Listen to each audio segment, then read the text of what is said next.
One person not in attendance at Senator John McCain's funeral, President Trump. First daughter Ivanka and the president's son-in-law Jared Kushner did represent the family after the McCain family asked the president not to attend.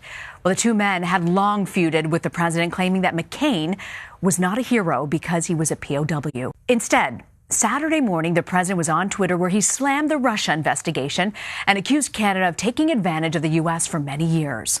Erin Delmore is the senior political correspondent at Bustle, and she joins me now. Okay, Erin, I actually want to start off talking about NAFTA. We know these talks are set to resume this week. The foreign minister of Canada has weighed in. I actually want to play a bite from her for you. As we've said from the outset, our objective in these talks is to update and modernize NAFTA in a way that is good for Canadians, good for Americans, and good for Mexicans. We know that a win-win-win agreement is within reach, and that's what we're working towards. With goodwill and flexibility on all sides, I know we can get there. So what do you think, Erin, the chances are that all three countries can come to some sort of agreement? That's a lot of optimism and a lot of poise and grace from Chrystia Freeland of Canada, but it's not necessarily being matched by the rhetoric on the U.S. side. We've seen the Canadians come out and say, we're going to take our time. We have faith in the U.S. trade representative who is in charge of these negotiations. But we've also seen President Trump come out and put Canada on the hot seat. I mean, he has said, I'm not offering them any concessions. But he said in the interview with Bloomberg, I don't want that to get out, because then it will be very hard for them to take this deal. Mm-hmm. Now, presumably the Canadians know that they haven't been offered any concessions, so I don't know if that really moves the needle on negotiations one way or the other, but I don't think the big problem here is necessarily Canada and Trump. I think the problem is going to be Trump getting this deal over to Congress, because this deal, any renegotiation of NAFTA, needs congressional approval, and congressional Republicans are saying if Canada's not included in this deal, if it's not a three-way deal, we are not signing on board. So what are the implications, Erin, if no deal is reached? Well, the funny thing is, if you look very closely at the deal that's being proposed with Mexico, that doesn't very much change the trade structure anyway. President Trump took to the campaign trail saying, I will renegotiate NAFTA, a 25-year-old agreement, because it will increase American jobs and it will decrease our trade deficit with Mexico. But the deal that he's proposing with Mexico doesn't significantly alter either one of those two factors. But if a deal isn't reached with Canada, the president's going to have to go back to the drawing board, because remember, he's the deal maker, he is the author of the art of the deal, and he'll have to figure out something that pleases all three parties and can get through Congress. And the stakes are high, at least for congressional Republicans, because Canada is the main exporter for 36 U.S. states. So expect them to be feeling the pressure from their own constituents. So this is definitely something that individual states will feel. Absolutely. Next week also, we're going to be following on to, starting Tuesday, the Supreme Court nominee Brett Kavanaugh that the White House is putting forward his confirmation hearings. You said that it really rests in the hands of three women whether this goes forward. What do you mean?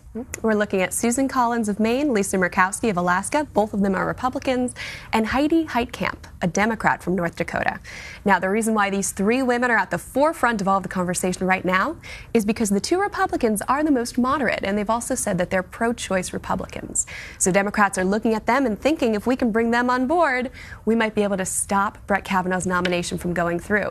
Republicans, meanwhile, are looking at a handful of red state Democrats up for re-election in 2018 as their soft targets. And Heitkamp is the perfect example here, Rena, because her state went for President Trump by 36 points in 2016.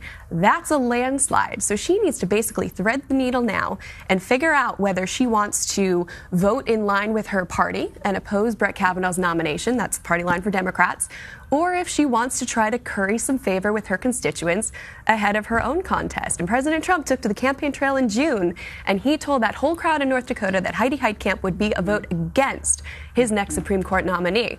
But that's a little funny, because she was a vote for Neil Gorsuch, his last Supreme Court nominee. So she has been shown to be right in the middle here, and this is what's very, very tough. But if we want to point to Kavanaugh, there are going to be three main issues that come up for the Democrats. Democrats in the Senate committee are going to point out his stance on executive power, what he thinks about the Affordable Care Act, and Roe v. Wade, whether that's settled law. The best indication we have on how Murkowski and Collins could vote is that they've said that they are okay with Collins' statements, with Kavanaugh's statements, that Roe v. Wade is settled law. It's the biggest indicator yet of how they're leaning. So when you break it down, do you think that his candidacy for Supreme Court could in any way be in jeopardy? It's hard to see that right now. I think if we had tougher statements coming out from Collins and Murkowski, we could think that they might make more of an issue over his stance on Roe.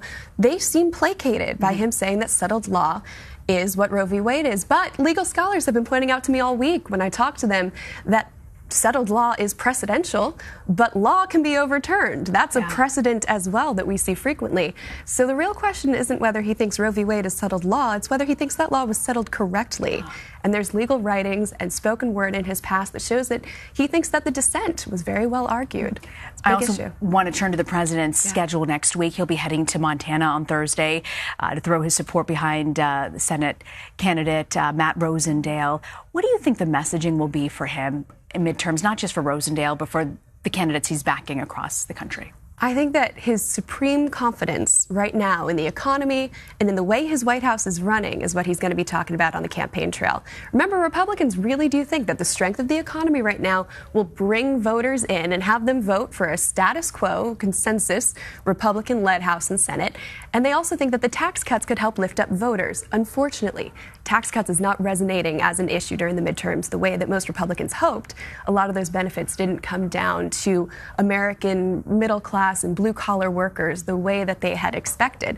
So they're looking for other campaign tactics here. The biggest one is get President Trump on the road. He's doing some 40 campaign appearances just between August 1st and that first week in November, and it seems to be where he's happiest. He seems very comfortable. And when the Democrats throw out a line like a culture of corruption in the White House, he localizes all of the issues and talks specifically about angel families and illegal immigrants and what they have done in this country. He really knows how to fire up certain segments of America. He's very gifted in that sense of reaching out to his base and knowing what really works with them. I want to ask you, though, what caught our attention here was this new Washington Post poll that actually shows that 36%, the president's approval rating has actually dropped to 36% at this point. Are we going to see Republican candidates embracing the president as we get closer to November? Sometimes the primaries are one thing, but then November is a different thing. Yeah. Well, when I talk to the people who are corralling these candidates, the legislative campaign committees, some of the aides and campaign managers here, they say that they want to find the right candidate who fits the right district. So if it's a Trump-loving district, yes, you can expect them to go full MAGA on the campaign trail. But they tell me if you're looking at a purple state, they're going to sort of tread the line, try to find some arguments that resonate with the Trump crowd, but maybe not embrace some of his more robust policies. And they're also going to try to stay away from a lot of his personal issues, whether it's the women, the allegations, the payments, the Cohen and the Manafort. They really do want to keep any sort of personal issues, especially ones that are alienating suburban women, out of the conversation. Erin Delmore, we always love having you on set, Erin. Thank you for joining us. Thank you.